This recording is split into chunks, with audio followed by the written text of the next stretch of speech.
Bate um papo sobre teatro agora, nesse finalzinho do programa, neste último bloco. Vamos ver algumas fotos também do espetáculo Édipo Rei, que é o assunto agora do nosso bate-papo, com o Denis Bezerra e com a Rafaela Cândido. O Denis é diretor desse espetáculo, a Rafaela é atriz, uma das atrizes, porque esse é um espetáculo da Escola de Teatro e Dança da Universidade do Estado do Pará, da UFPA. Federal. Da UFPA, né? Isso. Eu falei Estado, da UEPA, não, da UFPA, gente. E é uma parceria da UFPA com o Museu do Estado do Pará, com o MEP.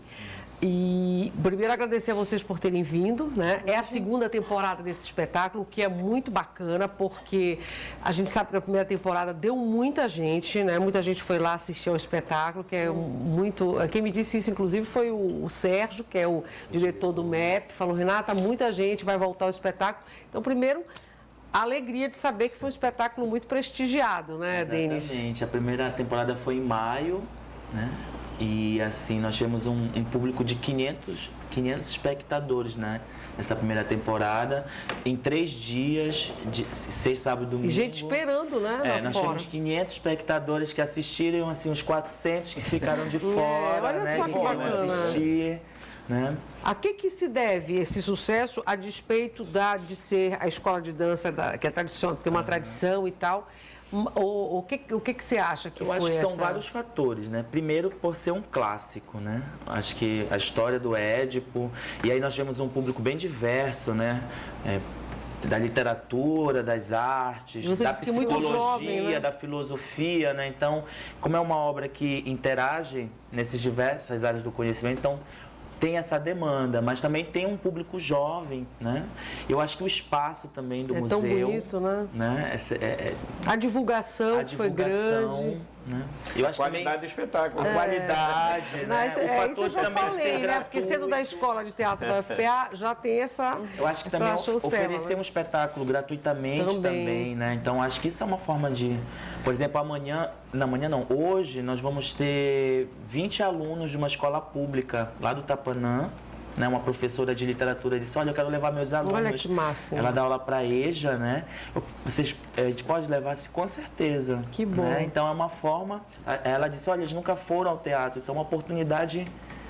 né? Incrível, de ir ao teatro. Eles apresentam ali naquele hall do museu, que é lindo. Aquele museu é todo bonito, né? Exatamente. Aquele prédio é lindo. O espetáculo é uma história clássica, né? Mas que ela traz muitos elementos que podem servir para discussão, tanto em sala de aula, quanto após a apresentação no barzinho. Exato. Né? Como é que vocês fizeram? Vocês fizeram uma adaptação? É uma leitura clássica? Ou vocês trazem um pouco, assim, para essa contemporaneidade dentro dos assuntos que são tratados dentro do espetáculo mesmo? Assim, a direção, além de mim, né, a professora Karine Jansen, né, e o Renan Delmont, é a primeira tragédia que nós montamos, né? Então, assim, foi muito desafiador. Como vamos montar uma tragédia? E aí nós resolvemos pegar o texto do Sófocles, né, e fazendo aquelas adaptações necessárias, né? E aí o contemporâneo... A presença no museu em si já é um ato, né, dessa contemporaneidade, né? Do teatro contemporâneo, a gente está pensando em novos espaços, né? E esses espaços determinando na própria concepção do espetáculo, né? É um desafio para a gente. Às vezes a gente quer continuar com o espetáculo em outro lugar, mas assim, nossa, mas foi pensado no museu, né? A cenografia é o próprio museu, são as colunas, são a escadaria, a varanda, né? O cheiro daquele espaço, né? Então tudo contribui, então muito, acho que o contemporâneo está aí, né? Mas a estrutura do espetáculo, quer dizer, como a Luciana perguntou, a base é a tragédia grega. A tragédia grega. Do Sófocles. As falas difíceis. Que vocês mantiveram essa linguagem do clássico, é isso? Clássico. Isso mesmo. Que é uma história que eu acho que também, e aí pode explicar um pouquinho esse público grande, é que é uma história que as pessoas de um modo geral conhecem, né? E falam em Édipo por causa da psicanálise, porque é o tal do complexo de Édipo. E aí acho que as pessoas ficam atiçadas, atiça a curiosidade, não é? Mas muitas pessoas, inclusive, criticaram de uma forma positiva, relacionando o Édipo ao cenário político atual. Foi até inusitado, assim, porque o Édipo ele começa querendo cuidar da população de Tebas, né? Da cidade que ele em que ele governa e tal. E foi engraçado ler essas críticas, as pessoas relacionando o Édipo a um líder de hoje em dia. Nossa, enfim, é cada coisa que a gente lê que dá uma alegria, e foi por isso também que a gente voltou, né? As pessoas criticaram, gostaram muito e... Porque eu acho que a tragédia do Sófocles, nós temos dois Édipos, assim, né? Nós temos o Édipo, que é o rei de Tebas, é um líder, né? Então, Tebas passa por uma crise, né? Uma grande crise, e aí ele, como rei, como líder daquele lugar, ele precisa solucionar, né? E aí a consulta aos deuses, né? Ao oráculo de Delfos, né? Onde está o deus Apolo, aquele que guia, né? E aí ele descobre que, na verdade, tudo aquilo que acontece em Tebas, as pragas, né? As desgraças, é porque o antigo rei, o Laio, foi assassinado. Né? E aí o Édipo vai começar a tentar saber quem é, né? Alguns críticos dizem que seria essa primeira história de investigação policial, né? Quem é o assassino do rei Laio, né? E aí, no decorrer da obra, ele vai descobrindo a sua própria origem, né? Então ele vai descobrir que ele é o assassino do Laio e que Laio é o seu pai, né? E que, na verdade, ele veio cumprir um destino que não é dele, um destino que foi do pai dele, que é o Laio. Né? Porque o Laio, em algum momento, ele descumpriu uma regra naquela sociedade, né? E aí ele foi punido. Então, se ele gerasse um filho, esse filho o mataria, né? E ficaria com a mulher dele, que é a mãe dele. E a tragédia não para, né? Porque tem a continuidade, né? Com Antígona, né? Que é a filha do Édipo. A Édipo Rei é considerada a mãe da tragédia, né? Com certeza, pelo Aristóteles, né? Porque o Aristóteles, na Poética, quando ele apresenta essa teoria sobre a arte, né? Sobre a tragédia, ele usa... Porque, imagina, você... a mãe, você ficar com a mãe, né? Sem saber que é a sua mãe e tal, é bem... Só que existe um mito de Édipo, né? E a tragédia do Sófocles é um recorte desse mito, né? Então, ele conta a história do Édipo enquanto rei, né? Por isso que diz Édipo Rei. Mas há outras histórias desse mito que não estão na tragédia, que elas aparecem na tragédia, mas de forma narrativa, né? Na fala do coro, na fala de alguns personagens. A gente até diz assim, nossa, mas parece repetitiva a tragédia, né? Porque ela tem a fala do coro, ela vai retomando esses fatos, né? Temos fotos para mostrar, Lu. Aí, com as fotos, a gente pode falar um pouquinho mais do espetáculo em si, né? Da montagem, olha aí. A Luciana vai fazer uma pergunta, né, Lu? Eu acho que a história é interessantíssima, né? Mas o processo de construção do espetáculo também deve ter sido muito interessante, né? Que é um resultado da escola de teatro, da UFPA, né? Mas é o resultado de uma turma, né? São 4 ou 2 anos de estudo técnico, né? Há estudante do bacharelado também envolvido. Como é que é esse processo aí que eu achei muito interessante? Você falou que tem 2 elencos, quantas pessoas tem cena? Na verdade, isso é uma tradição da própria escola de teatro, né? Que tem 53 anos. E aí foi quando a ideia de montar o Édipo foi justamente restabelecer a relação com essa tradição, né? A escola de teatro sempre teve essa tradição. E olha só, desculpa te interromper, Dendes, mas assim, porque o que está me chamando a atenção também é o figurino, hein? Sim. Muito especial, muito criativo, que também faz parte, logicamente, foi pensado pelos nossos alunos, né? Porque assim, o espetáculo, ele envolve todo final de ano os cursos técnicos da escola de teatro, né? Então, o curso técnico de cenografia, figurino e, no caso, o curso técnico de teatro, né? Formação de ator. Então, olha só. é uma produção desses 3 cursos, né? Que envolve tanto os alunos... prática, digamos assim, né? Exatamente. Que envolve tanto os alunos quanto os professores. Né? Quantos alunos estão envolvidos nisso? Olha, em média são 25 alunos. Em cada um dos elencos? Não, só no elenco, né? Porque assim, na verdade são 2 elencos, os núcleos, né? O Édipo, a Jocasta, o Tirésias, o Creonte, mas Quando eles coro não ao estão, por exemplo, quando a Rafa não está como Jocasta, ela é coro, ela é outros personagens. Então tá todo mundo em cena ao mesmo tempo. Até porque vocês fazem duas sessões no mesmo dia, não Duas é? sessões, exatamente. Só trocam os personagens, Renata, né? Os principais que tem mais fala, que tem aquela demanda maior. Aí tem o pessoal do coro também, que vai contando a história, não é isso? Exatamente. Tem as pitonisas, né? Porque as pitonisas não estão na tragédia do Sófocles, elas aparecem, elas são citadas, né? Mas porque a direção resolveu fazer assim. Todo mundo fala de Édipo, mas nós queríamos mostrar a origem do Édipo, né? Que é a questão do Laio. Seria uma relação, não sei se a palavra correta é essa, mas para a gente tentar, seria uma relação incestuosa, né? Porque existia a regra da educação, né? Fazia parte da formação do indivíduo masculino a relação amorosa.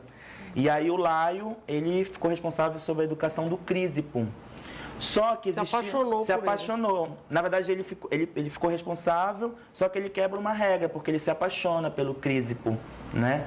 E aí, devido a ele quebrar essa regra, ele foi punido, né? E aí foi toda a sua descendência, né? Aí chegou no Édipo. E você, linda ali nas fotos, você é linda, mas nas fotos maravilhosa, já com figurino. Como é que é? Você faz a Jocasta em uma das, né? E, às vezes faz a Jocasta, porque também você interpreta outros personagens ou está em outra situação. Mas como é que é fazer a Jocasta, que é forte também, um personagem forte? Sim, né? é forte. É, com certeza, um dos personagens mais icônicos de todos os tempos, né? Claro. Mais interpretados, inclusive. E é difícil. Tu mesmo falaste quando eu cheguei que eu pareço muito nova. E isso é uma coisa que imprime muito. As pessoas, tá muito nova, como é que tu vais fazer uma Mas ali mãe? você, com a maquiagem, a gente vendo aí, já passa por impressão, né? Um truque da maquiagem, um truque do figurino, que é um figurino pesado, uma coisa mais escura, não sei o quê. E a própria entonação da minha voz eu deixo mais grave para tentar parecer uma coisa... Enfim, e eu estudei, né? Tive que estudar, fui ler artigos sobre isso, porque é interessante a gente entrar nesse mérito de como os gregos se importavam com essa questão da profecia e como isso assolava a cidade inteira. Se uma pessoa quebrava uma regra, a cidade inteira padecia por causa disso. E isso é uma coisa que a Jocasta vai procurar... trazer o Édipo de volta, ele sai louco querendo resolver o problema. Ela não vai procurar isso, porque se tu descobrires alguma coisa que não é para descobrir, a cidade inteira vai padecer por causa disso. Então ela é essa mãe, essa matriarca e essa personagem que centraliza e que traz o equilíbrio, tenta trazer o equilíbrio para esse filho que está desesperado, tentando resolver o problema da morte de um ex-rei, né? De um rei que já faleceu, enfim. E, enfim, o trabalho de atriz é esse, né? A gente vai pesquisar e tentar trazer o que era naquele período que embasava essa situação. Porque para nós, trazer para a nossa contemporaneidade, às vezes é difícil, né? Como que essa mulher vai sofrer dessa forma? Como que ela vai passar por isso? Como é que ela não vai desconfiar que ele é o filho dela? E enfim... Se você não contextualizar com aquela época, pode parecer meio falso, até a tua própria interpretação. Justamente, né? é preciso esse cuidado com a contextualização mesmo. Agora, é muito bonito, viu? Assim, impressiona mesmo, né? O figurino. Quanto tempo de duração? A iluminação e tal. Interessante, assim, por mais que seja uma tragédia, né? Mas a gente conseguiu fazer um espetáculo em 1 hora, né? Então, assim, é um desafio, né? Contar essa grande história dentro de 1 hora, assim, né? Tem pergunta, né, Bruna? Temos uma pergunta do Michel Barbosa. Ele gostaria de saber se é muito complicado fazer clássicos num tempo em que o popular está muito em alta. Então, é uma pergunta assim, né? Porque, na verdade, fazer teatro já é uma grande resistência, né? Pra gente, né? Independente dessas classificações, se é popular, se é clássico. É interessante, porque no início eu falei que a ideia de montar Édipo Rei se ligava a essa tradição do teatro paraense, né? Da própria escola. Inclusive, o Paraguaçu participou do primeiro bloco, né? E teve essa conexão com a própria montagem que o Paraguaçu participou lá em 59 com o Norte Teatro Escola. Exatamente. Onde eles foram um grande destaque do festival, né? Segundo festival em Santos, onde a Maria Silvia Nunes ganhou o prêmio de melhor diretora nacional e pôde ir à França viajar ver teatro. Então, Édipo Rei tem uma história com Tem a um gente. significado. Na época, esse grupo, eles eram um dos únicos do Brasil que É. montavam os clássicos, porque não tinha no Brasil quem traduzisse os textos. E aqui nós tínhamos o maravilhoso Benedito Nunes, que traduzia esses textos e Verdade. eram apresentados e premiadíssimos. Exatamente. Na época. E esse é muito legal ver contemporâneo. essa retomada da escola de teatro, que realmente estava fazendo falta, a montagem mais desses clássicos. Já tivemos mais.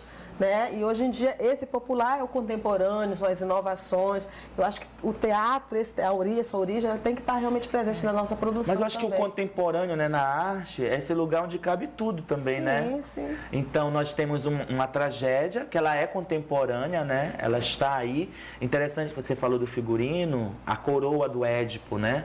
A coroa do Édipo da Jocasta está muito ligada nessa questão temporal, né? Então nós não queríamos uma coisa que fosse aquele ícone clássico de uma coroa de um rei, né? Mas que essa coroa representasse essa própria história desse mito que transcende, que são mais de 2000 anos que ela é contada, né? Então, Por isso que é um clássico, né? Por isso que é um clássico, né? E ela que está persiste. sempre aí, que essa história persiste. Só com as histórias do Shakespeare, né? Também, que estão sempre... Sim. São clássicos também. E aí todo mundo convidado. Então, gente, até domingo, 2 sessões no Museu do Estado do Pará. E aí também é bacana falar dessa parceria com o Museu do Estado do Sim. Pará, que abre esse espaço, que eu acho que é bacana, essa ideia do Sérgio Melo, que tem dado espaço para o teatro, para a música, lá no museu, que é um prédio lindo. E também é bacana, isso é louvável. Até domingo, então, em 2 sessões, não é isso? Isso, às 18h30 e 20h30, 6h30 e 8h30, não é? Gratuito. É gratuito e aí a primeira temporada, como foi muito procurado, né? Então nós organizamos da seguinte maneira: os ingressos são distribuídos a partir de 1 hora antes de cada sessão. Então, para a sessão das 18h30, a gente começa a distribuir ingresso às 17h30 e a das 20h30 às 19h30. Hoje vai ter. Temos hoje 2 sessões. Daqui a pouco nós já estamos Hoje, lá. sábado, amanhã e domingo.